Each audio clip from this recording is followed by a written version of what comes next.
লজ্জা নেই? তোদের লজ্জা নেই? লজ্জা? বাংলাদেশের উপর আমার কোনো পার্সোনাল কোনো গ্রাজ নেই। আমাদের দেশে যদি সবাই যদি লাইন দিয়ে দাঁড়িয়ে মুতে দেয় না, তোদের দেশ ভেসে যাবে। তো এই পাগলা 90% লোক পাগলা। এই ভিডিওটার পরে হয়তো বাংলাদেশের মানুষ আমার ভালোবাসবে না, তাতে আমার ভালো চাই।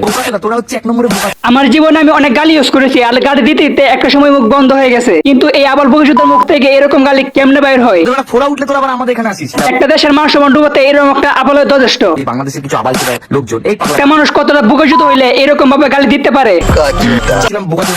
একবার বলতেছে তাদের দেশের মানুষ নাকি চুরি পরে আছে, আমাদের দেশের লোক তো চুরি করে। আরেকবার বলতেছে আমাদের দেশের সরকার নাকি চুরি পরে আছে। বাংলাদেশ সরকার এদেরকে ধরতে পারে, চুরি করে বসে। আবার দেখলাম ইন্ডিয়ার আবার কিছু লোক তাকে সাপোর্ট দিচ্ছে। তোদের দেশের বেলা আমাদের কি দরকার? এখন আমরা এখন চিন্তা করতেছি এই মাথা মোটার মাথায় চলে গেছে একদম বৃন্দাবন। যে বাংলাদেশ আমরা সৃষ্টি করে আমাদের দেশে 23 লাখ মানুষ জীবন দিছে এমনি এমনি। হ্যাঁ, এটা আমরা বিশ্বাস করি। যুদ্ধের সময় ইন্ডিয়ার মানুষ আমাদেরকে সাপোর্ট দিচ্ছে, কিন্তু তুমি কোন চ্যাটার বাল? এদেরকে আগে বিচ্ছিন্ন করা দরকার।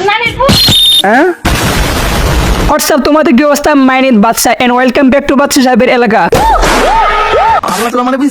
হ্যাঁ, আমি ধরে নিয়েছি বাঙালি মানুষ অশিক্ষিত, কিন্তু তুই কতটা শিক্ষিত? শতানার বাচ্চা চরিত্রহীন। ওগো আমার চ্যাটার বাল মাঞ্চু দাদা আর আমার কলিজার প্রিয়াঙ্কা দিদি, খেলতে পারো না, হেরে গেছো। উদয় বাংলাদেশকে নিয়ে ট্রোল করতেছো আর করতেছো টুটা টুটি। এই শব্দটা আর একটু ভালো শোনাইতো তো, এর জায়গায় চ বসাইতে পারতাম যদি না, তাহলে কষ্ট পাবে আমাদের বুদ্ধি। Order order order. তারপর কমেন্টে এসে গালাগালির জ্বর, সব বাঙালি খেপে গেছে এই বুকা জুতার দর।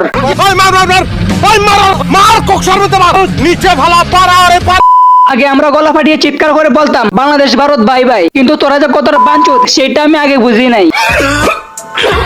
তারপরে বলি আমার এই হালকা নাড়ার সাথে যদি জ্বলে তাহলে মাথা ঠান্ডা কর, গোপর দিয়ে তোলে। কিন্তু এই মাদের যেভাবে বাংলাদেশের মানুষকে কদ্দ ভাষায় গালাগালি দিছে, সে হয়তো জানে না বাঙালি কি জানে আর বাঙালি কি পারে। এক কন্টেন্ট ক্রিয়েটর আমার একটা ভিডিও বানিয়েছে, আমি একটা ভিডিও বানিয়েছি, তো আমার কপিরাইট দিয়ে দিয়েছে। মানে লজ্জা নেই? লজ্জা? আর মাঞ্চুদা শুনো, তোমার মতো আবার বাঙালি জায়গা মতো ঢুকাই দিতে পারে।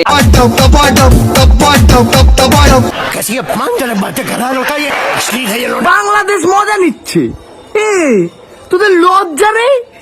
তোদের লজ্জা নেই? লজ্জা? আর তুই কি বলি আমাদের দেশের মানুষের লজ্জা নাই? আরে বয়সুদা, লজ্জা যদি নাহি থাকতো তাহলে তোর মতো মাদারিকে জায়গা মতো ঢুকাই দিত। আমাদের দেশে যদি সবাই যদি লাইন দিয়ে দাঁড়িয়ে মুতে দেয় না, তোদের দেশ ভেসে যাবে। আর এই মাদারি বাঙালিকে ব্যবহার করে এই পর্যন্ত আসছে, আর এখন সেই মাদারি বলে বাংলাদেশের লজ্জা নাই। লজ্জা নেই? তো গাইস, আজকে ভিডিওটা ছিল এই পর্যন্তই। যদি ভিডিওটা ভালো লাগে করে দিও লাইক, আর চ্যানেলে নতুন হলে করে দিও সাবস্ক্রাইব। সবার ভিতরে আমার সোনার